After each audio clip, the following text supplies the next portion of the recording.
बुरहानपुर जिले के महल गुलारा पंचायत में एक नहीं दो नहीं बल्कि पूरे 9 कुएं चोरी हो गए हैं। यहाँ पर 9 लोगों के खेतों में 2020 में कपिलधारा के तहत कुएं स्वीकृत किए गए थे, जिसका निर्माण पूरा हो गया था। यही नहीं, इसका पूरा पैसा भी निकाल लिया गया। जो कुएं निर्माण हुए ही नहीं, उसमें लोगों ने काम कर मस्ट्रोल भी भरे गए, जिसकी राशि भी निकाली गई। और ये नहीं, भौतिक सत्यापन भी किया गया और इंजीनियर की रिपोर्ट के बाद इसमें 3 बार जियो टैग भी किया गया।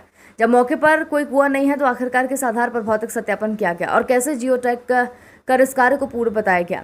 क्या कुओं का निर्माण होने के बाद ये चोरी हो गए हैं या फिर इसका निर्माण हुआ ही नहीं है और पैसे निकाल लिए गए? ये कैसे संभव है? क्या इसमें भ्रष्टाचार हुआ है, और हुआ है तो क्या अधिकारियों को इसकी सुध नहीं है? आखिरकार इसका जिम्मेदार कौन है? इस प्रकार के भ्रष्टाचार में बगैर अधिकारियों की मिलीभगत से इस प्रकार का भ्रष्टाचार करना संभव ही नहीं है।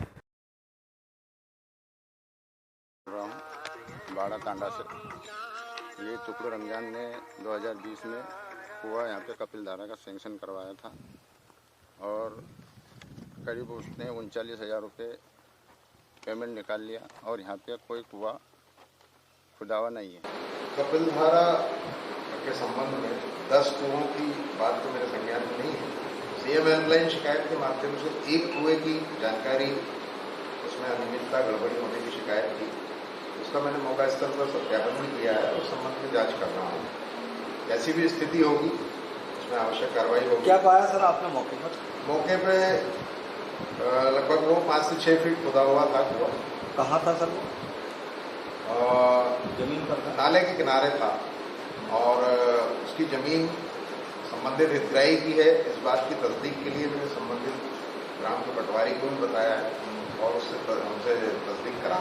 जबकि सर जियो टैग में जब पैसा निकाल लिया गया, कितने जियो टैग होते जिसमें चेक होना चाहिए था कि उसका पैसा देने के पहले सारा निराकरण हो जाए? जियो टैग मनरेगा योजना में एक तो स्टार्टिंग में जब कार्यस्थल का जियो टैग होता है, उसके बाद उसमें मस्टर वगैरह जारी होना चालू होता है।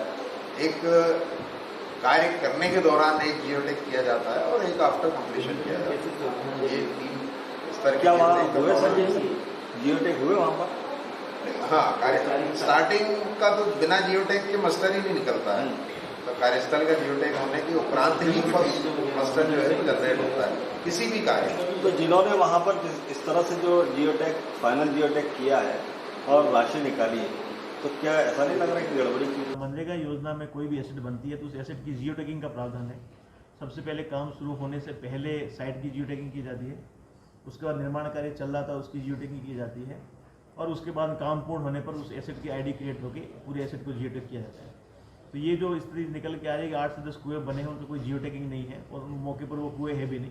ये मुद्दा निश्चित रूप से गंभीर है और यदि बिना परिसंपत्ति के निर्माण किए किसी पंचायत के द्वारा या किसी के द्वारा इस तरह का काम किया गया तो गंभीर लापरवाही चूक है और ये जो है अपराध की श्रेणी में आता है। तो निश्चित रूप से ये 10 कुओं की जो हम लोग जाँच कराएंगे।